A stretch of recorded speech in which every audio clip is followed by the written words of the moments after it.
Hallelujah. ದೇವರಿಗೆ ಸ್ತೋತ್ರ. ನಿಜವಾಗಲೂ ಅಪೊಸ್ತಲ ಪೌಲ್ ಹೇಳ್ತಾನೆ, ಯಾವಾಗಲೂ ಸಂತೋಷಿಸ್ತಾ ಇರ್ಬೇಕಂತ. ನಾವು ಏನ್ ಮಾಡ್ಬೇಕು? ಯಾವಾಗಲೂ ಅಳ್ತಾ ಇರ್ಬೇಕಾ? ಯಾವಾಗಲೂ ಹೆಂಗಿರ್ಬೇಕು? ಯಾವಾಗಲೂ ಹೆಂಗಿರ್ಬೇಕು? ಕೆಲವು ಸಾತಿ ಕೆಲವು ಒಳ್ಳೆ ಸಂಗತಿಗಳು ನಾವು ಕಲ್ತ್ಕೊಳ್ಬೇಕು. ಯಾಕಂದ್ರೆ ಬೈಬಲ್ ವಾಕ್ಯ ಹೇಳ್ತೈತೆ, ಪ್ರೀತಿಯನ್ನು ಅಭ್ಯಾಸ ಮಾಡ್ರಿ. ಏನ್ ಮಾಡ್ಬೇಕು? ಪ್ರೀತಿಯನ್ನು ಏನ್ ಮಾಡ್ಬೇಕು? ಪ್ರೀತಿಯನ್ನು ಅಭ್ಯಾಸ ಮಾಡ್ಬೇಕು. ಯಾಕಂದ್ರೆ ಈ ಪ್ರೀತಿ ಎಂಬುದು ಇದು ದೇವರ ಗುಣ. ಯಾರ ಗುಣ? ಈ ಶರೀರ ಅದಕ್ಕೆ ಒಪ್ಕೊಳ್ಳೋದಿಲ್ಲ. ಪ್ರೀತಿ ಅಂದ್ರೆ ಏನು?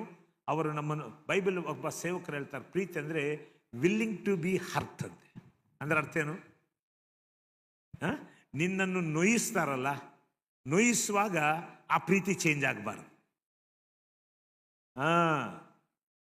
ನನ್ನ ಮೊಮ್ಮಗಳು ಯಾವಾಗಲೂ ಸಪೋರ್ಟ್ ನನಗೆ. Hallelujah, praise the lord.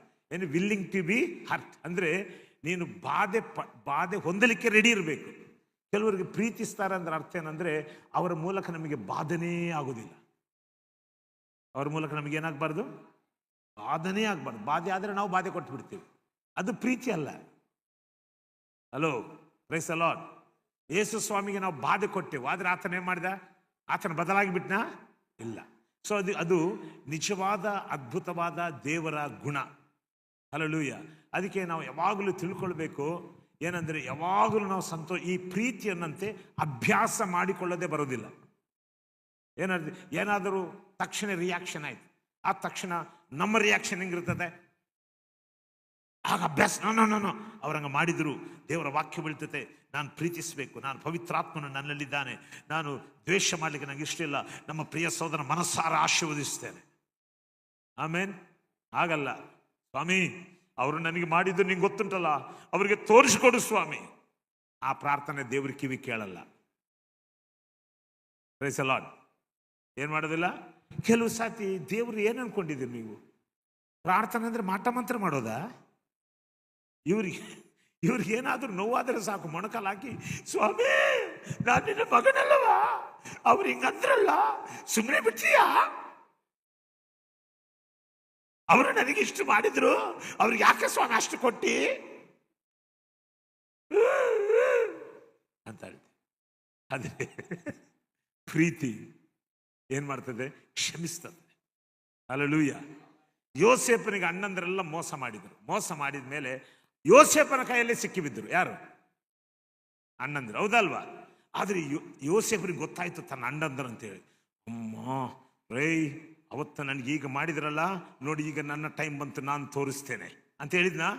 ಅಣ್ಣಂದ್ರ ನೋಡಿ ಮೋಸ ಮಾಡಿ ಪ್ರೀತಿಯನ್ನೇ ಅರಿಯದ ಅಣ್ಣಂದರು ಯೋಸೇಫನನ್ನು ಪರ ವ್ಯಕ್ತಿಗಳಿಗೆ ಮಾರಿಬಿಟ್ರೆ ಒಳಗಡೆ ಹೋಗಿ ಕೂಗ್ತಾನೆ. Hallelujah, praise the Lord. ನಾವು ಹಾಗಿರ್ಬೇಕು. ಅದಕ್ಕೆ ಇದನ್ನು ಅಭ್ಯಾಸ ಮಾಡ್ಕೊಳ್ಳದೆ ಬರೋದಿಲ್ಲ. ಇದನ್ನ ಏನ್ ಮಾಡ್ಕೊಳ್ಳದೆ? ಕೆಲವರಿಗೆ ಅಭ್ಯಾಸನೆ ಮಾಡ್ಕೊಳ್ಳೋದಿಲ್ಲ. ಮತ್ತೆ ಆತ್ಮೀಯರು ಓ ಲಿಬಾ ಲಾಭ ಲಾಭ ರಾಬಾ ಬಾಬಾ ಅಂತ ಕೊಟ್ರೆ ಬಡ ಮಾತಾಡ್ತಾರೆ. ಆದ್ರೆ ನಾನೊಂದು ಪ್ರಶ್ನೆ ಕೇಳ್ತೇನೆ, ನೀನು ದ್ವೇಷಿಸುವ ಮನುಷ್ಯ ಯಾರಾದ್ರೂ ನಿನ್ನ ಮನಸ್ಸಲ್ಲಿದ್ರೆ ಪವಿತ್ರಾತ್ಮನು ನಿನ್ನ ನಡೆಸೋದಿಲ್ಲ. ನೀನು ಯಾರನ್ನಾದ್ರೂ ದ್ವೇಷಿಸೋ ಮನಸ್ಸಿಟ್ಕೊಂಡ್ರೆ ಪವಿತ್ರಾತ್ಮ ನೊಂದುಕೊಳ್ತಾನೆ. ಯಾಕಂದ್ರೆ ಆತ ನಿನ್ನೊಳಗಿರ್ತಾನಲ್ಲ, ಆ ಪವಿತ್ರಾತ್ಮನಿಗೆ ಆ ಮನಸ್ಸು ಇಷ್ಟ ಇಲ್ಲ. ಎಲ್ಲರಲ್ಲಿ ಪವಿತ್ರಾತ್ಮನಿಗೆ ಇಷ್ಟವಿಲ್ಲದ್ದು ನನಗೂ ಇಷ್ಟ ಇಲ್ಲ. ಅದಕ್ಕೆ ಪ್ರೀತಿಯಾದ ದೇವರ ಮಕ್ಕಳೇ, ಪ್ರೀತಿಯನ್ನು ಏನ್ ಮಾಡ್ಬೇಕಂತೆ? ಅದೇ ವಿಧವಾಗಿ ಸಂತೋಷವಾಗಿರೋದು ಕೂಡ ಅಭ್ಯಾಸ ಮಾಡ್ಕೋಬೇಕು. ಏನ್ ಮಾಡ್ಬೇಕು ಹೇಳಿ? ಸಂತೋಷವಾಗಿರೋದನ್ನು ಕೂಡ ಏನ್ ಮಾಡ್ಬೇಕು? ಯಾವತ್ತು ಬಂದ್ರು ಕೂಡ ಹೇಳ್ಬೇಕು, ನನಗೆ ದೇವರಿದ್ದಾನೆ. ಹಲ್ಲೆಲೂಯಾ. ಅದಕ್ಕೆ ಬೈಬಲ್ ಹೇಳ್ತೈತೆ, ಯಾವಾಗಲೂ ಪ್ರಾರ್ಥನೆ ಎಡಬಿಡದೆ ಪ್ರಾರ್ಥನೆ ಮಾಡ್ರಿ, ಯಾವಾಗಲೂ ಸಂತೋಷಿಸರಿ. ಆಮೇನ್.